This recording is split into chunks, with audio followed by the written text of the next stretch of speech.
नमस्कार, स्वागत है आपका आचर न्यूज की खास पेशकश #ट्रेंडिंग में। हम बात करेंगे एक ऐसे ऑपरेशन की जिसने न सिर्फ भारत की सैन्य ताकत को दुनिया के सामने ला दिया, बल्कि हमारे देश की आत्मनिर्भरता को और दृढ़ संकल्प को भी साबित कर दिया। जी हां, हम बात कर रहे हैं ऑपरेशन सिंदूर की, जिसने पाकिस्तान को घुटनों पर ला दिया और आतंकवाद के खिलाफ भारत की जीरो टॉलरेंस नीति को मजबूती से स्थापित किया। लोकसभा में प्रधानमंत्री नरेंद्र मोदी ने न सिर्फ इस ऑपरेशन की सफलता का बखान किया है, बल्कि कांग्रेस और पूर्व प्रधानमंत्री जवाहरलाल नेहरू के उन फैसलों को भी उजागर किया जिन्होंने देश को लंबे समय तक नुकसान पहुंचाया। साथ ही गृह मंत्री अमित शाह ने ऑपरेशन महादेव के तहत पहलगाम हमले के गुनहगारों को ढेर करने की घोषणा की, जिसने विपक्ष के सारे सवालों का मुंह तोड़ जवाब दे दिया। आइए इस पूरे मुद्दे को थोड़ा विस्तार से समझते हैं। लोकसभा में पीएम नरेंद्र मोदी ने ऑपरेशन सिंदूर पर बोलते हुए न सिर्फ भारत की सैन्य ताकत का परचम लहराया, बल्कि एक ऐतिहासिक गलती का खुलासा भी किया जो अब तक देश के लिए बोझ बनी हुई है। पीएम ने बताया कि कैसे जवाहरलाल नेहरू ने सिंधु जल समझौते में पाकिस्तान की शर्तों को मान लिया था। इस समझौते के तहत भारत अपने ही बांधों की डिस्टिलिंग यानी सफाई तक नहीं कर सकता है। बांध हमारा, पानी हमारा, लेकिन फैसला पाकिस्तान का। इतना ही नहीं, एक बांध के डिस्टिलिंग गेट को वेल्डिंग तक कर दिया गया ताकि भारत मिट्टी ना निकाल सके। पीएम ने कहा कि नेहरू जी ने बाद में इस गलती को स्वीकार किया और पछतावा जताया, लेकिन तब तक देश को भारी नुकसान हो चुका था। पीएम ने यह भी साफ किया कि ऑपरेशन सिंदूर के दौरान दुनिया के किसी भी देश ने भारत को कार्रवाई करने से नहीं रोका। 193 देशों में से सिर्फ 3 ने पाकिस्तान का समर्थन किया, जबकि क्वाड, ब्रिक्स, फ्रांस, रूस, जर्मनी जैसे देश भारत के साथ खड़े रहे। पीएम ने 9 मई की रात का जिक्र किया जब अमेरिकी उपराष्ट्रपति ने उन्हें पाकिस्तान के बड़े हमले की चेतावनी दी थी।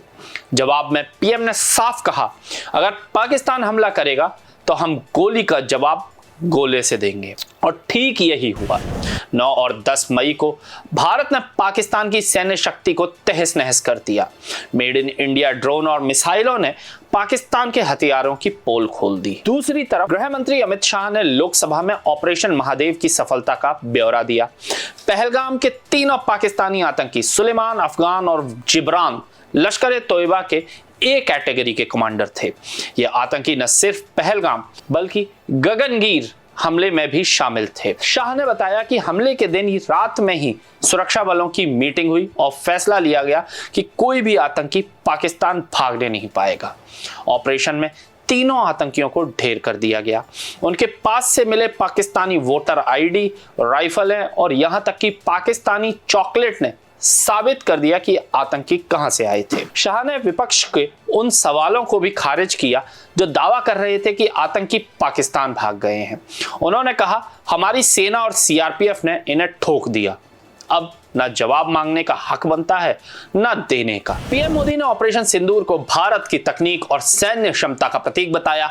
उन्होंने कहा कि पहली बार भारत ने पाकिस्तान के हर कोने में आतंकी ठिकानों को निशाना बनाया। पीएम ने कहा, यह ऑपरेशन आत्मनिर्भर भारत की ताकत का प्रतीक है, जिसने न्यूक्लियर ब्लैकमेलिंग को बेकार साबित कर दिया है। पीएम ने साफ किया कि ऑपरेशन सिंदूर ने भारत की 3 सूत्री नीति को स्थापित किया। पहला, अगर भारत में आतंकी हमला हुआ तो हम अपने समय, अपने तरीके और अपनी शर्तों पर जवाब देंगे। दूसरा, न्यूक्लियर ब्लैकमेलिंग अब नहीं चलेगी। और तीसरा, आतंकी सरपरस्त सरकार और आतंक के आकाओं को हम अलग अलग नहीं देखेंगे।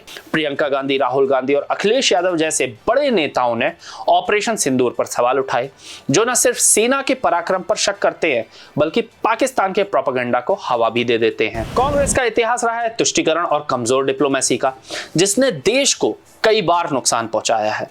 जब पीएम मोदी और गृह मंत्री शाह ने आतंकवाद के खिलाफ ठोस कार्रवाई की, तब भी विपक्ष का रवैया वही पुराना था, पाकिस्तान को क्लीन चिट देना और सेना के खिलाफ नेगेटिविटी फैलाना। लेकिन देश की जनता सब देख रही है। ऑपरेशन सिंदूर और ऑपरेशन महादेव ने साबित कर दिया कि भारत अब न झुकेगा न रुकेगा। आतंकवाद के खिलाफ हमारी लड़ाई जारी रहेगी।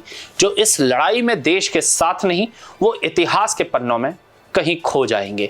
आचरण न्यूज की इस खास पेशकश में बने रहिए। हम फिर लौटेंगे ताजा और सटीक खबरों के साथ। तब तक दीजिए मुझे इजाजत। नमस्कार। देश दुनिया की सभी खबरें देखने के लिए जुड़े रहिए आचरण न्यूज से। आचरण न्यूज, हर कदम आपके साथ।